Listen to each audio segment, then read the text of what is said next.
How's it going, everyone? My name's Odell, and I am the voice of Old School Sundays.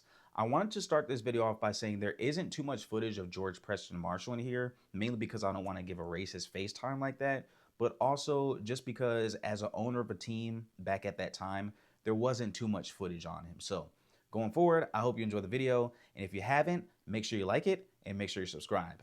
Thank you. George Preston Marshall is in the Pro Football Hall of Fame. Let that sit for a second. The man invented the halftime show, he modernized the forward pass, he built the first NFL television network, and turned professional football from a regional curiosity into a national obsession. He also refused to allow a single black player on his roster for 16 years after the rest of the NFL reintegrated. He orchestrated a league-wide agreement to keep black athletes out of professional football entirely. He said publicly, without apology, that he would sign black players when the Harlem Globetrotters started signing whites. And when the government finally forced his hand, he found a way to make even that moment an act of defiance. This is Old School Sundays, where I break down the stories the league would rather move past and expose the patterns they hope you never notice. George Preston Marshall didn't stumble into the NFL. He engineered his way into it, and then spent the next 3 decades reshaping it in his image. He came from money, not football money.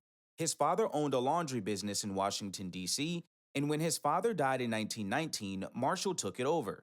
By 1946, that two-store operation had grown to 57 locations. He was a businessman first, a showman second, and a football owner third. And he brought all 3 instincts with him when he acquired the Boston Braves franchise in 1932. What he built in the NFL was genuinely significant. He pushed to standardize the schedule so every team played the same number of games. He lobbied for divisions, for championship games, for gate receipts to be split between home and visiting teams. He made the forward pass legal from anywhere behind the line of scrimmage, a rule change that opened up the modern passing game. He moved the goalpost. He created the halftime show, a spectacle complete with marching bands and pageantry borrowed from college football. He wrote a fight song, he rented a train and brought 10,000 fans to New York City just to watch his team play the Giants. And in the 1950s, when every other owner was skeptical of television, Marshall was building a broadcast network to carry Redskins games across the entire southern United States. The last detail matters more than it seems, because Marshall wasn't just broadcasting football to the South, he was cementing his team as the South's team deliberately, strategically, and with full understanding of what that meant culturally. The Redskins were the southernmost franchise in the league. Marshall intended to keep it that way, and the fan base he was cultivating had expectations he had no interest in disappointing. So when people try to separate Marshall the innovator from Marshall the segregationist, they're separating 2 things that were never actually apart. His bigotry wasn't incidental to this business strategy. It was embedded in it. The Washington Post's Shirley Povich called him one of pro football's greatest innovators and its leading bigot. Marshall sued him for $200,000. He lost. From the early 1930s through 1945, black players were systematically excluded from professional football through what the league quietly called a gentleman's agreement. No formal policy, no written rule, no vote on record. Just a shared understanding that the league would remain white. And George Preston Marshall was its most committed architect. This is important context. Marshall didn't inherit a segregated league and simply go along with it. He helped build the architecture. He was among the owners who pushed the agreement forward and enforced its logic. When the rest of the league eventually abandoned it, Marshall treated that as a betrayal, not a correction. In 1946, the Los Angeles Rams broke the agreement. Kenny Washington and Woody Strode became the first black players in the modern NFL era. Other teams followed. The league was moving, slowly, imperfectly, but moving. Marshall didn't move at all. His reasoning was never hidden. He said openly that integrating the team would cost him fans in the South. He had spent years building that audience, broadcasting games into Southern living rooms, positioning Washington as the South's franchise. To him, signing black players wasn't a moral question. It was a market decision. And the market, as he saw it, had already spoken. So he held. While the rest of the league adjusted, while roles diversified, while the game itself evolved, Marshall held. Year after year, draft after draft. His quotes during this period are not subtle. They are not the careful language of a man trying to manage perception. They are the words of someone who considered his position reasonable, defensible, and entirely his right to maintain.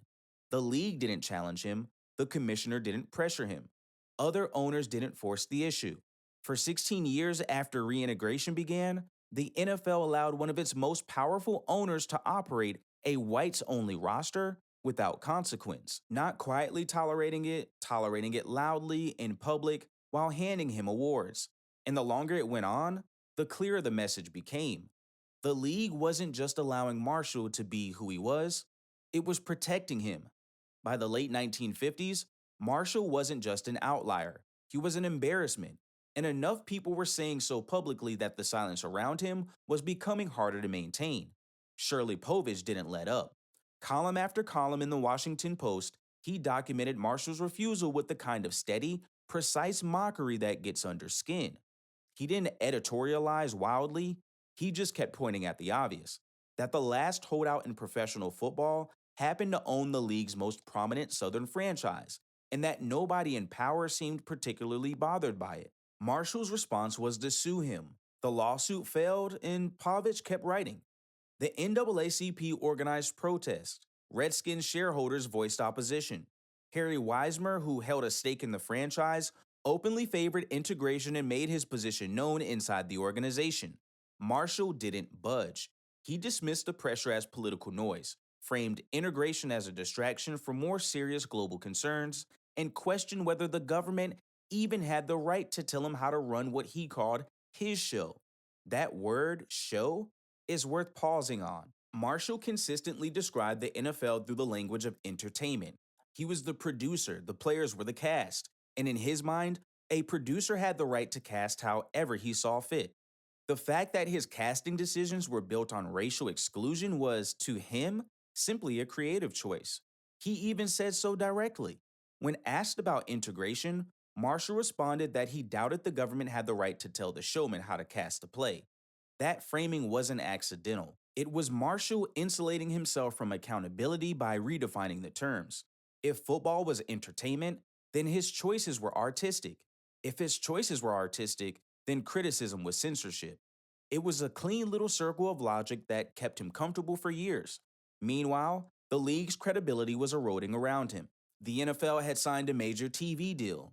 The sport was growing into a national institution, and one of its founding owners was openly, defiantly operating a whites only roster while the rest of the country slowly reckoned with civil rights. By 1961, the NFL had run out of time to pretend Marshall was somebody else's problem.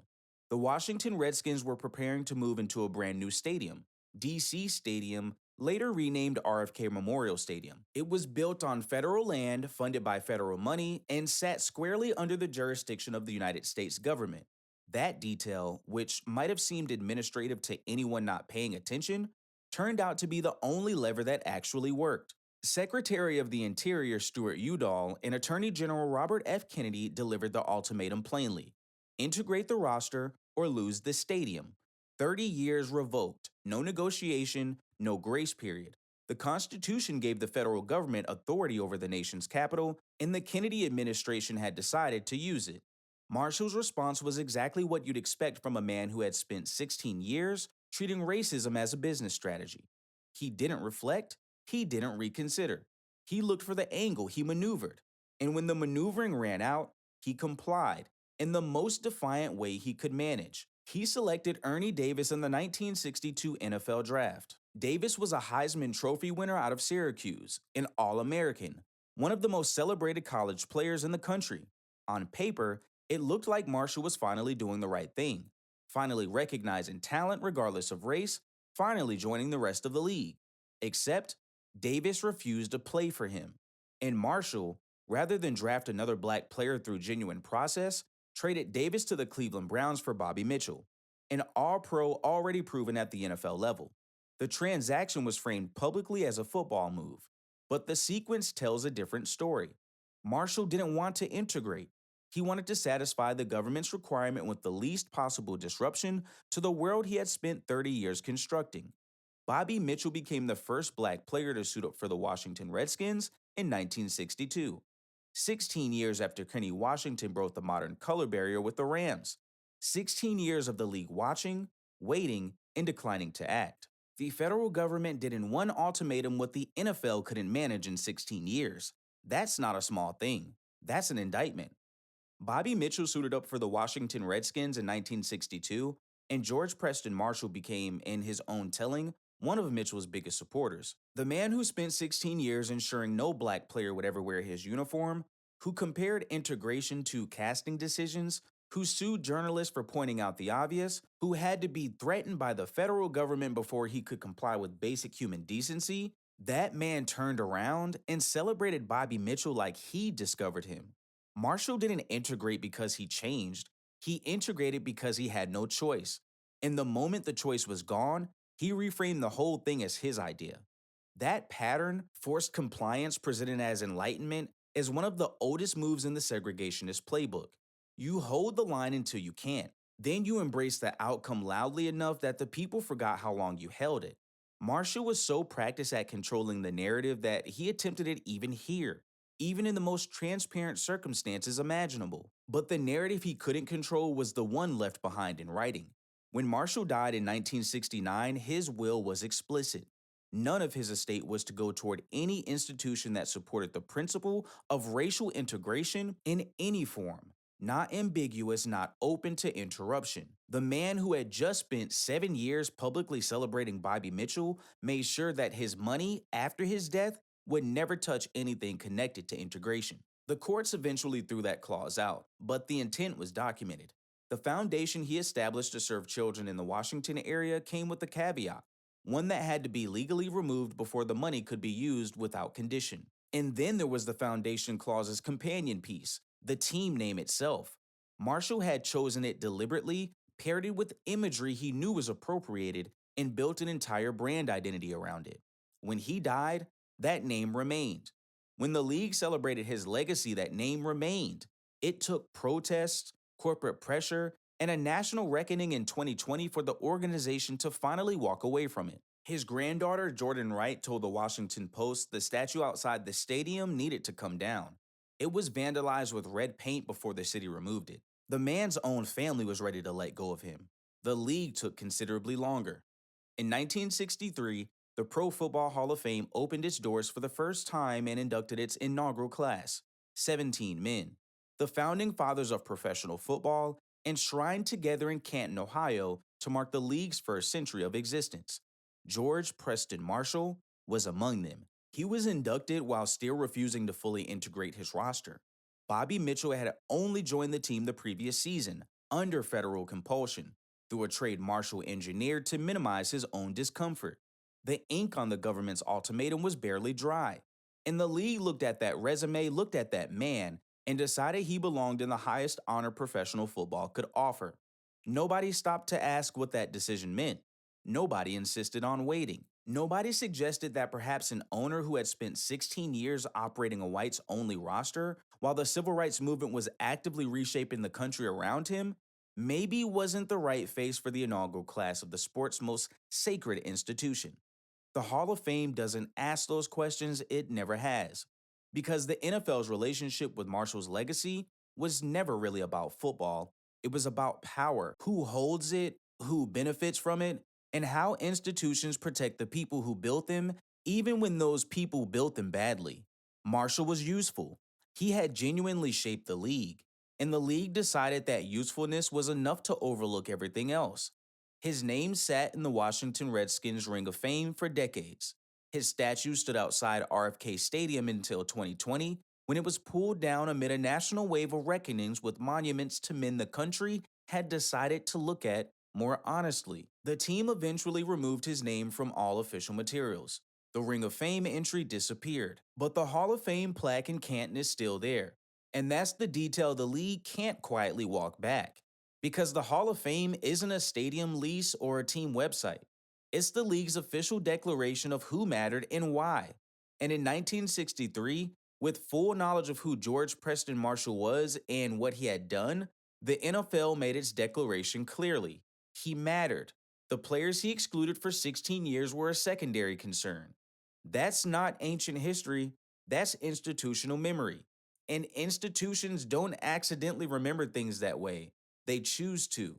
George Marshall's statue is gone. His name has been scrubbed from the Ring of Fame.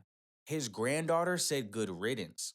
And the team he built finally abandoned the name he chose, the one wrapped in appropriation from the moment he invented it. But the plaque in Canton remains.